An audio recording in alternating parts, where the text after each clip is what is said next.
বলুন, আপনার কি সমস্যা হয়েছিল?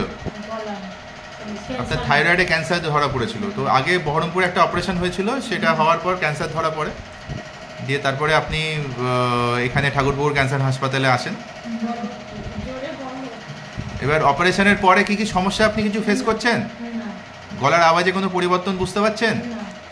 এমনি কোনো হাত পায়ে খিঁচুনি বা অন্য কোনো সমস্যা কোনো কিছু নেই? আপনার তো পুরো থাইরয়েডটাই আমরা বাদ দিয়ে দিয়েছি এবং গলার সমস্ত নোডও বাদ দেওয়া হয়েছে, সেখানে কিছু আলাদা করে পাওয়া যায়নি, রোগটা সেরকম। আপনি সুস্থভাবে আছেন এবং আপনার অপারেশনটারও খরচাপাতি বেশি হয়নি, সাশ্রয়িত হয়েছে শুনছি। তো আপনি আপনাদের এরকম যাদের রোগ আছে তাদেরকে আপনারা কি কিছু বলতে চান, যারা ধরুন এদিক ওদিক সাউথ ইন্ডিয়া চলে যাচ্ছে বা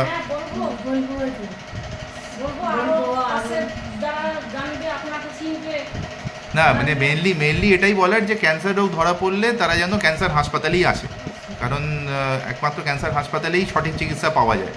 ইন্ডিভিজুয়াল ডাক্তারের কাছে গেলে ওই জিনিস সবসময় কারেক্ট নাও হতে পারে চিকিৎসাটা, কিন্তু ক্যান্সার হাসপাতালে এলে অন্য বাকি ডাক্তাররাও থাকে, সবাই মিলে ডিসিশন নেয়, তো সেটা পেশেন্টের জন্য সবথেকে ভালো ডিসিশনটাই নেওয়া। ঠিক আছে।